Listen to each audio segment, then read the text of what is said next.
En tout cas, nous pensons que notre gouvernement doit prendre sa responsabilité comme un gouvernement responsable. Quand nous essayons un peu de voir nos voisins, la façon dont ils gèrent, que ce soit leur marine, que ce soit même des véhicules. Donc, dans un véhicule, il est strictement interdit qu'un taxi puisse amener plus de 4 personnes. Mais chez nous, vous allez voir dans un véhicule, on est à 6, on est à 7, et rien n'est fait. On attend qu'il y ait un accident pour que l'on commence à décrier cela. Dans un bateau, vous imaginez, le bateau qui s'est noyé.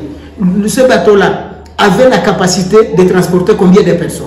Et dans ce bateau, il y avait combien de personnes? Tu vois ça? Oh, il y avait la présence de l'autorité de l'État. Parce qu'il y avait la DGM, il y avait l'ANER, il y avait tous ces services-là de l'État qui étaient sur place. Et eux-mêmes qui voyaient que non, parce que même selon la population sur place, ils nous ont dit non, quand ces bateaux chargeaient, tout le monde qui disait non, en tout cas, ces bateaux est surchargé.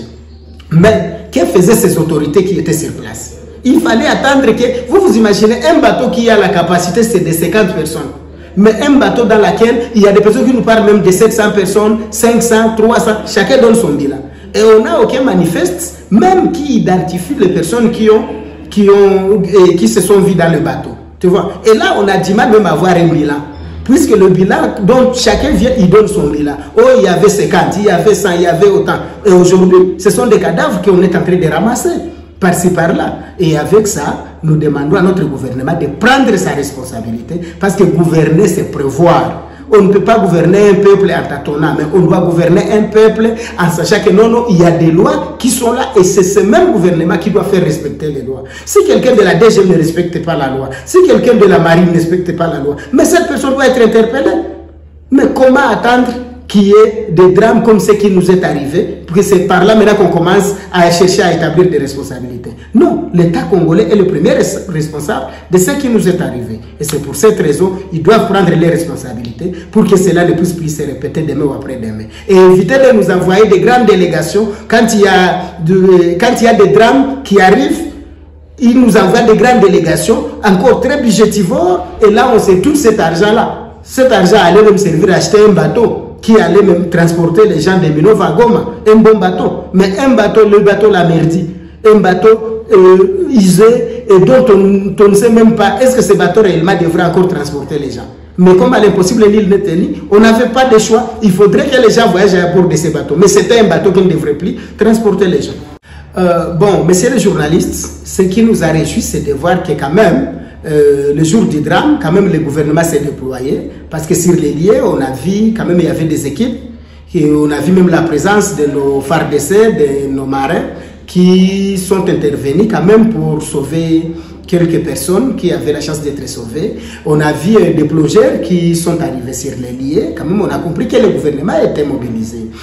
Alors c'est vrai que c'est un drame, c'est arrivé, il y a des personnes qui sont encore sous l'eau, comme on n'a pas le nombre exact, on ne saura pas réellement estimer que non, la grande partie a été repêchée de l'eau, puisque nous ne savons pas réellement il y en avait combien.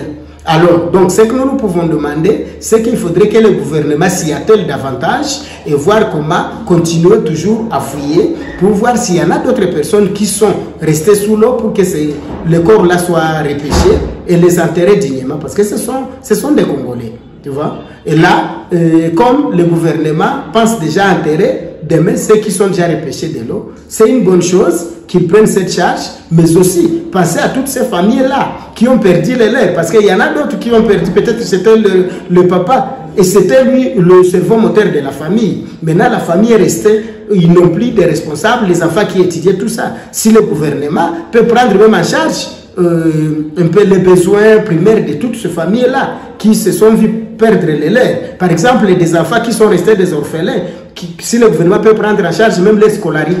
Donc, voir comment, en tant qu'un gouvernement, en tant que peur, que le gouvernement de la République prenne sa responsabilité et que les choses se passent en bonne et due forme. Merci beaucoup. Merci, monsieur les journalistes.